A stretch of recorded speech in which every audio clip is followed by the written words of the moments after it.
जय जिनेन्द्र बंधुओं, आज सुनते हैं यशोदा मुनिराज की कहानी कि किस प्रकार राजा शेनिक ने मुनियों से द्वेष होने के कारण मुनि के गले में मरा हुआ सांप डाला, परंतु मुनिराज के शांत परिणाम देखकर उनका मस्तक मुनिराज के चरणों में झुक गया। आइए सुनते हैं। जम्बूद्वीप के भरत क्षेत्र में सर्व समृद्धि से युक्त मगध देश है। इसी मगध देश में अति रमणीय राजगृह नाम का अति मनोहर नगर है, जो अपनी शोभा से इंद्र की राजधानी सर्वलोक की शोभा को भी लज्जित करता है। इसमें महाप्रतापी और सर्वगुण संपन्न राजा शेनिक राज्य करते थे। उनकी शीलवान रानी चेलना थी, जिसका रूप सौंदर्य इंद्राणी के तुल्य अनुपम व श्रेष्ठ था। राजा और रानी दोनों सर्वगुण संपन्न थे और दोनों में पारस्परिक अनन्य प्रेम था, पर एक चिंता से दोनों सदा दुखी रहते थे। महाराज शेनिक का झुकाव क्षणिकवादी धर्म के प्रति था और राजा चेलना का समर्पण जैन धर्म के प्रति। राजा शेनिक चाहते थे कि चेलना कैसे क्षणिकवादी बने और रानी चेलना चाहती थी कि शेनिक राजा कैसे जैन धर्म स्वीकार करें। दोनों अपने अपने धर्म की श्रेष्ठता सिद्ध किया करते थे। एक बार रानी ने क्षणिकवादी गुरुओं की परीक्षा की और अनेक प्रकार के तर्कों से उनके मत का खंडन किया। रानी चेलना के अकाट्य तर्कों के आगे क्षणिकवादी गुरु टिक नहीं सके। इस बात से शेनिक बहुत लज्जित हुए और उनके अंदर विद्वेष की ज्वाला भड़क उठी, पर वे उस समय कुछ नहीं बोल सके। वास्तव में गाढ़ मिथ्यात्व के अंधकार में प्राणी की दृष्टि यथार्थता का अवलोकन नहीं कर पाती और एक पात्र जीव को दिया गया उपदेश भी केवल सर्प को दूध पिलाने की तरह विषवर्धन ही करता है। सम्राट शेनिक को अनाथ, निरपराध, मूक प्राणियों के शिकार का निंदनीय व्यसन था। एक दिन शेनिक घोड़े पर आरूढ़ होकर सामंतों और शिकारी कुत्तों के साथ अपनी व्यसन पूर्ति के लिए चल पड़े। उन्हें देखकर समस्त वन्य प्राणी भय आक्रांत होकर इधर उधर भागने लगे। अरे, रक्षक ही जहां भक्षक बना हो तो हे मूक प्राणियों, तुम भागकर भी अन्य किसकी शरण में जाओगे? अरे कुकर्ते, एक ही बाण ने नवजात शिशु को दूध पिलाती हुई हिरणी का प्राणांत कर दिया। हाय, इस पापी संसार में माँ और पुत्र के वियोग की यह दुख भरी कहानी कौन सुने। आखेट में मदमस्त सम्राट शिकार खेलकर राजभवन की ओर लौटने लगे। सामंतगण मरे हुए पशुओं को लादे और खूंखार कुत्तों के साथ चल रहे थे। शेनिक की दृष्टि प्राकृतिक सौंदर्य का आनंद लेती हुई चारों तरफ घूम रही थी कि सहसा उनकी नजर एक नगन दिगंबर साधु पर जा पड़ी, जिनकी क्रांति और मुखमंडल की आभा सूर्यवत उद्दोत कर रही थी। ये कोई महान ऋषि ध्यान में लीन है, ऐसा शेनिक को विश्वास हो गया। ये महान ऋषि थे जैन मुनि यशोधर, जिनके सर्वांग से समरस धारा प्रवाहित हो रही थी। उनकी निष्प्रह, निर्लिप्त और शांत प्रकृति ने संपूर्ण वातावरण को शांत बना दिया था, मानो प्रकृति कोलाहल करके उनकी साधना में बाधक न बनना चाहती थी। उनकी प्रतिकृति निश्चल और परम गंभीर थी। सामंतो, ये निश्चल ध्यान में लीन नगन ऋषि कौन है? शेनिक ने अपने सामंतों को बुलाकर कहा। सामंतों ने हाथ जोड़कर कहा, राजन, यही महारानी चेलना के निर्गंध गुरु जैन मुनि हैं। यह कहने मात्र की ही देर थी कि शेनिक का सारा शरीर क्रोध से कांपने लगा। अंदर से भयंकर विद्वेष की ज्वाला धधक उठी। उन्हें अपने गुरुओं के अपमान की बदले की भावना जागृत हुई। आज रानी का गुरु मुझे मिला है, मैं भी प्रतिशोध दूंगा।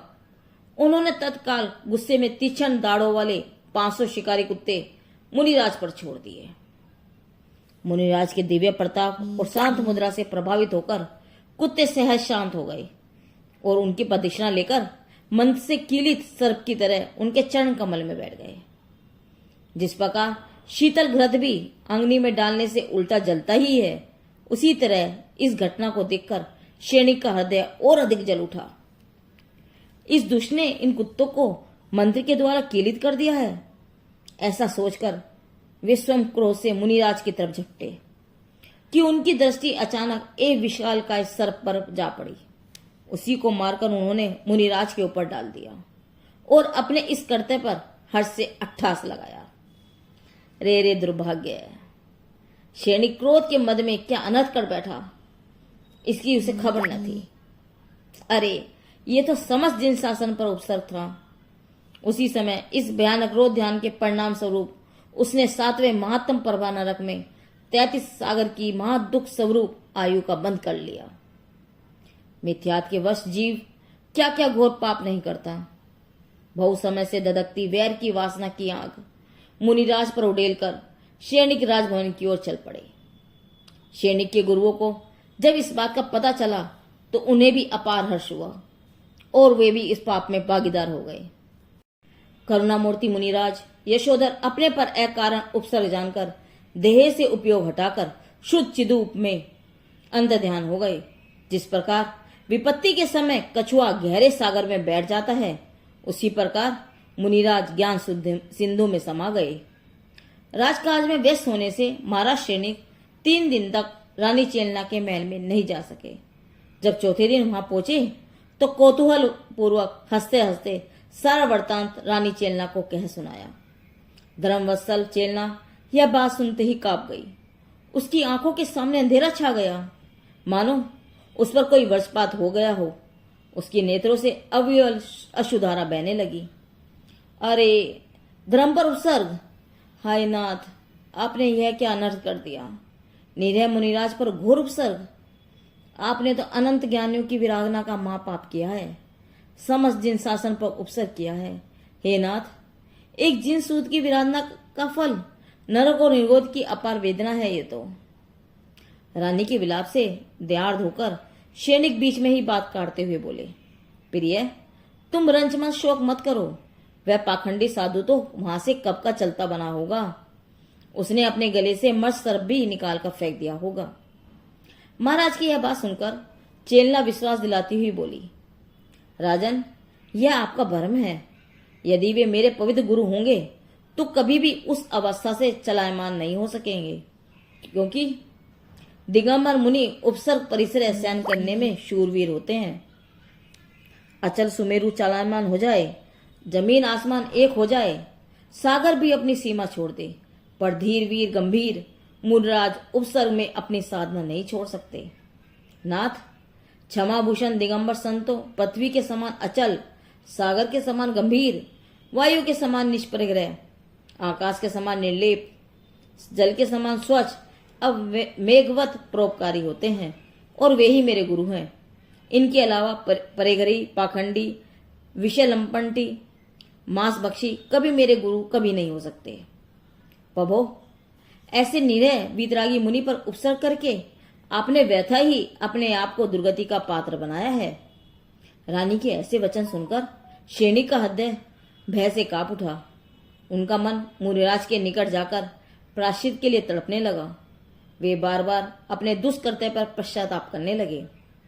मताग्रह के बंधन शिथिल पड़ गए, प्रगाढ़ महाअंधकार धुंधला हो गया। इस प्रकार मुनिराज के उपसर्ग की घोर वेदना का ख्याल आते ही करुणा से राजा सैनिक रानी चेलना और पुत्र अभय कुमार को साथ लेकर मुनिराज के दर्शन के लिए चल पड़े। उपसर्ग के कारण मुनिराज के सारे शरीर को चींटियों ने छलनी कर दिया था, पर मुनिराज यशोधर तो पूर्वतः शांत एवं गंभीर मुद्रा में ध्यान आरूढ़ थे। सैनिक के इस जघन्य कर्तव्य के लिए मानो संपूर्ण उपवन धिक्कार रहा था।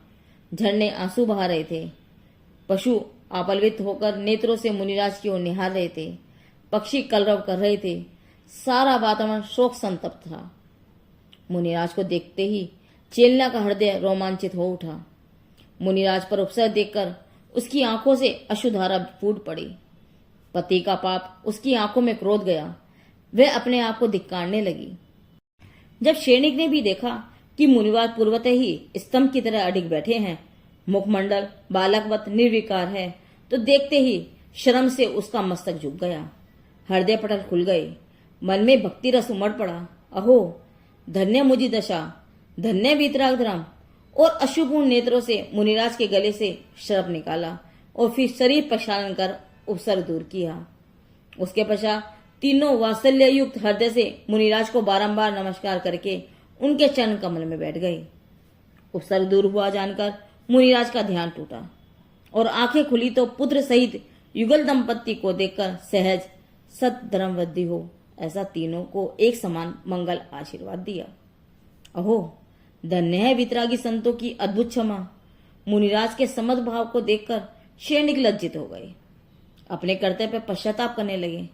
अरे, मैंने मतांध होकर महान अपराध किया है। शैनिक की पात्रता देखकर चेलना ने भक्तिपूर्वक मुनिराज के चरणों में नमस्कार कर उनसे धर्म संबोधन देने के लिए निवेदन किया। तब करुणा मूर्ति मुनिराज यशोधर मृदुल संबोधन से बोले, राजन, यह प्राणी मिथ्यात्व के वश होकर अनंत काल से अनंत भव चक्र में परिभ्रमण करता हुआ अपार दुख भोग रहा है। भाग्यवश काकतालीय न्याय से चिंतामणि तुल्य यह मनुष्य पर्याय और उत्तम कुल मिला, तो उसे कुगुरु रूपी लुटेरों ने लूट लिया। हे भाई, अब सब प्रकार से उत्तम अवसर आया है। ऐसा अवसर मिलना कठिन है, जीवन क्षणभंगुर है। इसलिए हे राजन, रत्यंतर धर्म धारण करो। भगवान आत्मा त्रिकाल मुक्त है, उसके आशय से धर्म और आनंद प्रकट होता है। तुम भी स्व आशय का अपूर्व पुरुषार्थ करके पवित्र सम्यक दर्शन प्रकट करो। जिस प्रकार कोरा घड़ा एक एक पानी की बूंद चूस लेता है, वैसे ही उपदेश अमृत की एक एक बूंद धर्म पिपासु सैनिक के कंठ से उतर रही थी। वह मेढ़े की भांति टकटकी लगाकर मुनिराज को निहार रहे थे। उनकी आंखों से टप टप आंसू टपक रहे थे। मन का मैल पश्चाताप के आंसू से धुल रहा था। उपदेश अमृत की वर्षा करके जब मुनिराज ध्यानस्थ हो गए, तो पुत्र अभय कुमार के साथ राजा सैनिक और रानी चेलना मुनिराज यशोधर और जिन शासन की जय जयकार करते हुए मन में जिन धर्म प्रभावना का प्रण लेकर राजमहल की ओर चल दिए, और आज उन्हें सब कुछ नया नया दिखलाई दे रहा था। क्षमा मूर्ति यशोधर मुनिराज की यह कथा धन्य मुनिराज हमारे से ली गई है। जिनदेव की वाणी आगम वाणी।